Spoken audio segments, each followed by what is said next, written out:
शपथ लेने का बाद मैं बहुत सारे मठ मंदिर में गया है। यहाँ इस्कॉन भी आना था।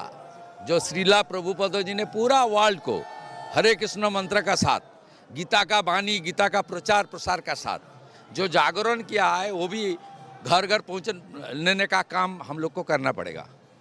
इसलिए जो आशीर्वाद मिला प्रभु श्री चैतन्य देव का, श्रीला प्रभुपद का, वैष्णव समाज का, सनातनी का, वो आशीर्वाद लेते हुए मैं जिम्मेदारी लेने के बाद हर मठ मंदिर में हमारी प्रतिष्ठित जो गीता का प्रचार करता है, जो नाम हट्टो है, सबका साथ में दर्शन किया।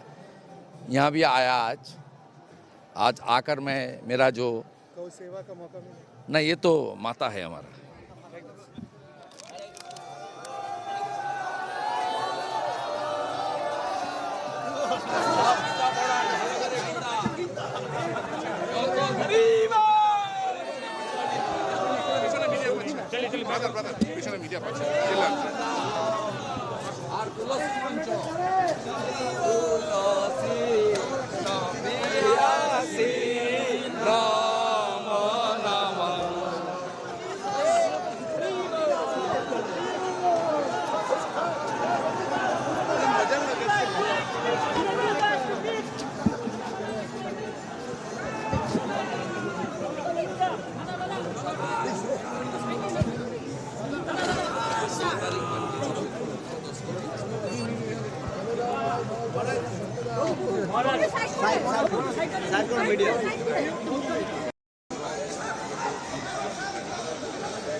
আমি দায়িত্ব নেওয়ার পরে এখানে আমরা আগে এসেছিলাম অমিত শাহের সঙ্গে, জানেন বড় ভাগবত সম্মেলন হয়েছিল।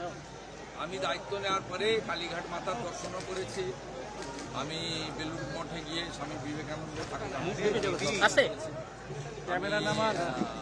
জৈন মন্দিরে গেছি, লক্ষ্মীনারায়ণ মন্দিরে গেছি।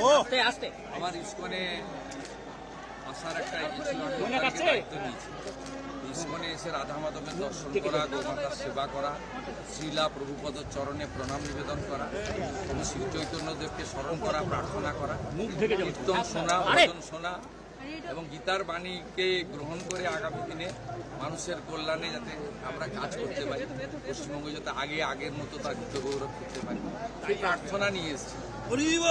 আমার অন্তর এখানে আছে, আমি এখানে হৃদয়ের সঙ্গে এসেছি।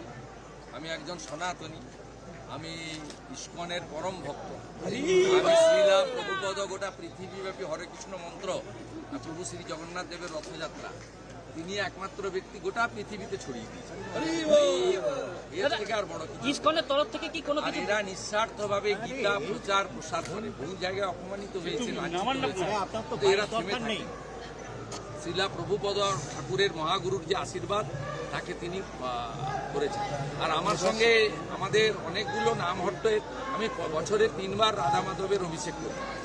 এক দোল পূর্ণিমার দিন, এক জন্মাষ্টমীর দিন, আর জগন্নাথ দেবের রথযাত্রা চলাকালীন আমার সঙ্গে ভক্তিচারু মহারাজের বিশেষ সম্পর্ক ছিল।